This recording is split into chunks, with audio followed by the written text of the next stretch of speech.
If you have read Philip K. Dick's novel, The Man in the High Castle, or watched the TV adaptation, I think you will be struck by a singular book mentioned in the novel. That is the I-Ching, or the Book of Changes. It had a huge influence on the writing and the plot of the novel. Hello, this is John Lai, a visiting fellow from the Chinese University of Hong Kong. If you have read the novel carefully, you will notice there are altogether 12 episodes of I-Ching divination in the novel. Let me quote one particular one that is quite interesting. It is about a major character called Frank Frink. He's a lover of the I-Ching, and he always do the I-Ching divination using some yarrow stalks. Seated on his bed, a cup of lukewarm tea beside him, Frank got down his copy of the I-Ching. From their leather tube, he took the 49 yarrow stalks. He considered until he had his thoughts properly controlled and his questions worked out. In the process of writing The Man in the High Castle, Philip K. Dick would always do I-Ching divination alongside with the divination done by the characters themselves. And Philip K. Dick will write down the result of the divination into the plot of the novel. Probably you'll be very interested to know more about how does the actual process of I-Ching divination work.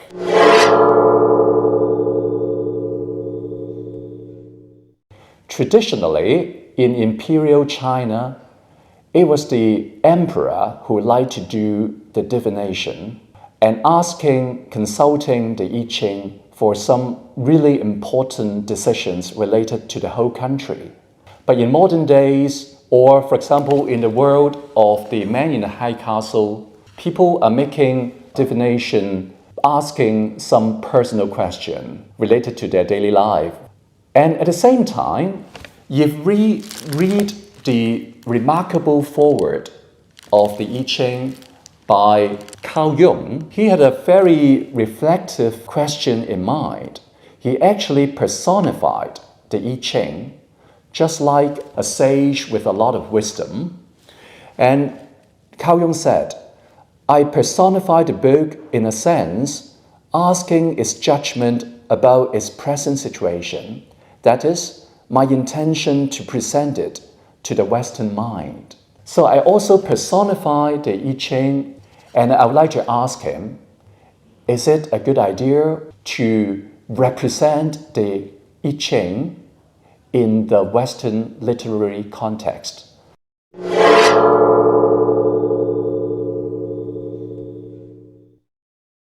Okay, let's get started. This is called the yarrow stalk oracle. So this is the most classical way of consulting the I-Ching. The major source of reference of this yarrow stalk oracle comes from the I-Ching itself. The number of the total is 50. Of these, 49 are used. They are divided into two portions to represent the two primal forces. Hereupon, one is set apart to represent the three powers.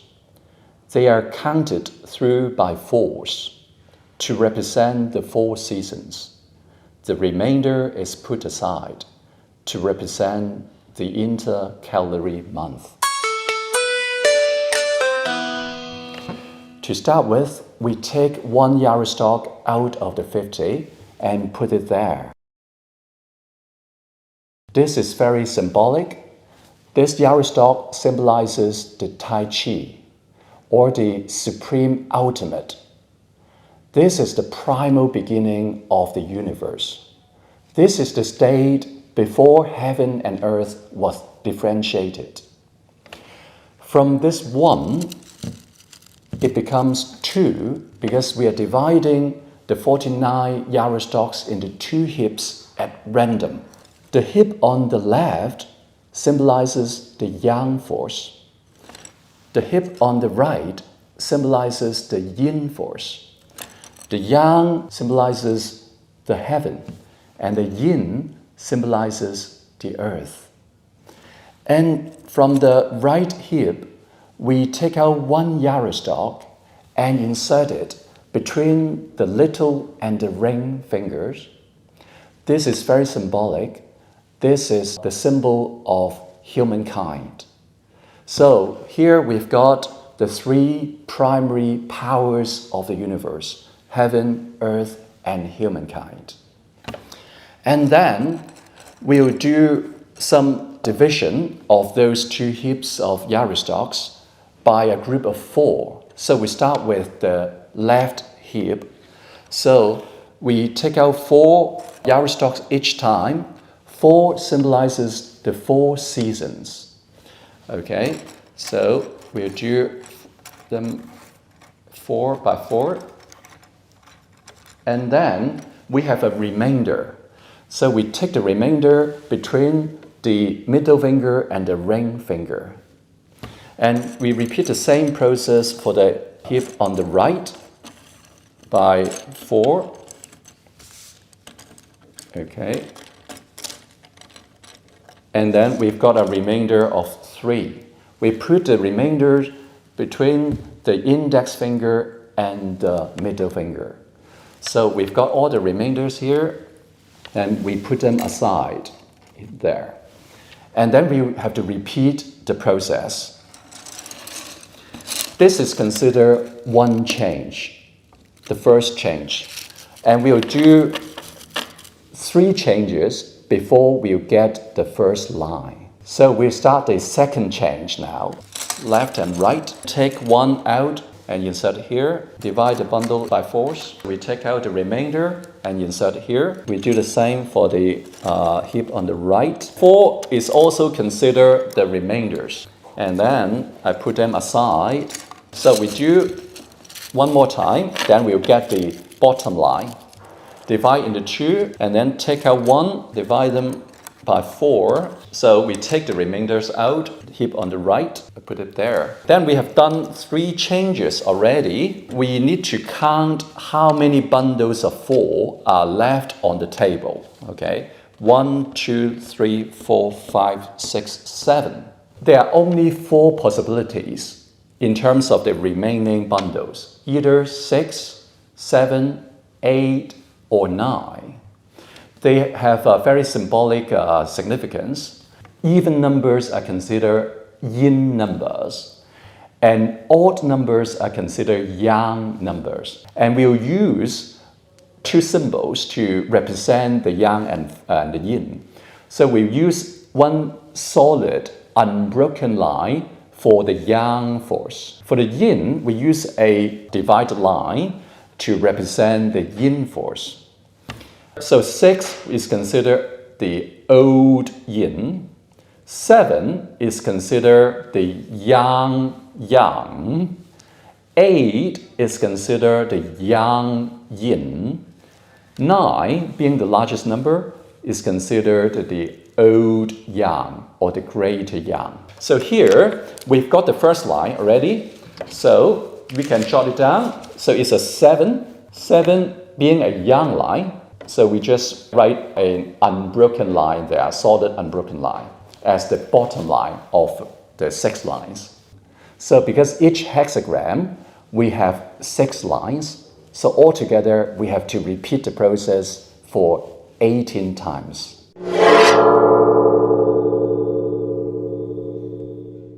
One, 2, 3, 4, 5, 6, 7. Again, we get another 7, which is a yang yang. So it's a solid unbroken line.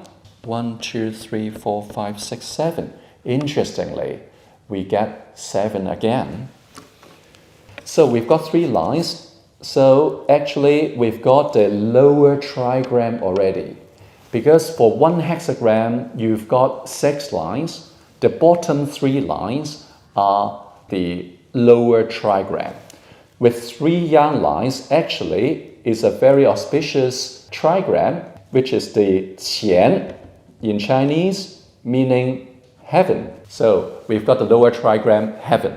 1, 2, 3, 4, 5, 6, 7, 8, 9. Okay, we've got 9 Also a young line, but this time it's an old young. That means this line will be changed in a minute.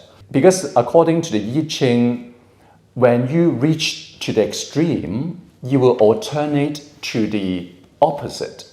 So if you got 6 being the greater yin, you will become a yang.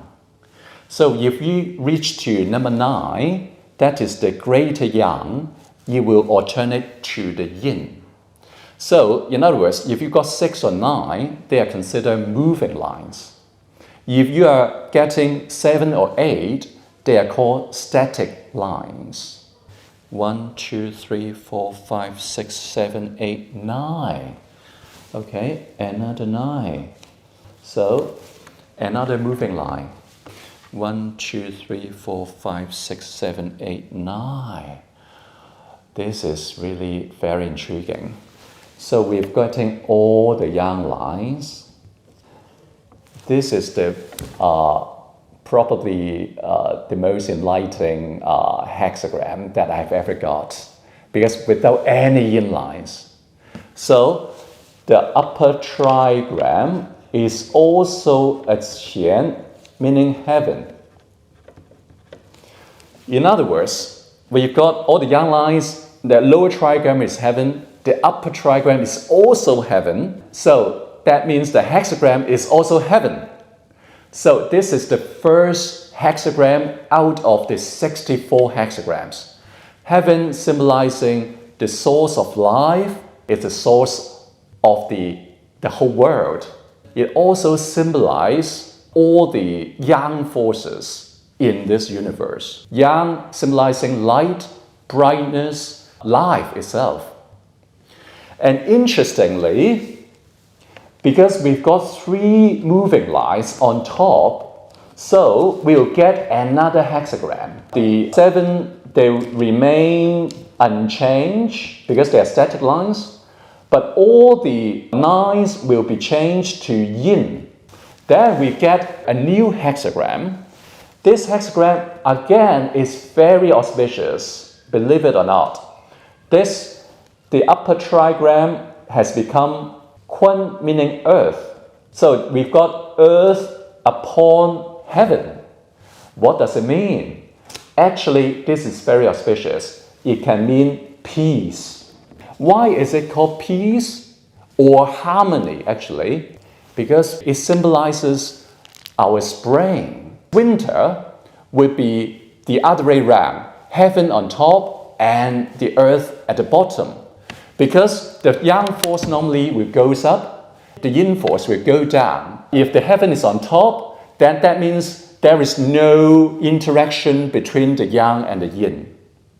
If there is no interaction, no harmony of the yin and yang forces, all the plants, they will go stagnant and even die, just like the situation in winter. But when spring comes, the yang force come down, and then you have this interaction, harmony, and union between the yang and the yin. So this is very auspicious. If we go back to the question that we have just asked, is it auspicious or successful to represent the I-Ching in the Western literary context? According to what we have defined just now, it is very auspicious and successful. No matter with the original hexagram that we have got, that is heaven, or the changing, the new hexagram that we've got, both of them are very auspicious.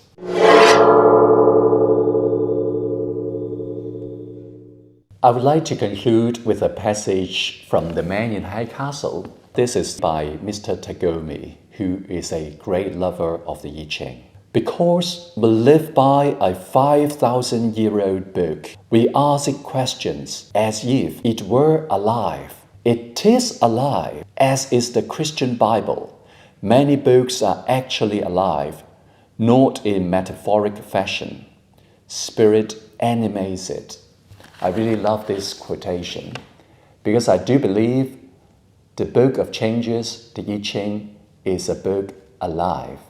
I just treat it as my good friend. Whenever I have some queries, some anxiety, I will always try to consult it because he's so trustworthy and he's so wise. He would like to offer me his wisdom and to guide me through my journey of life.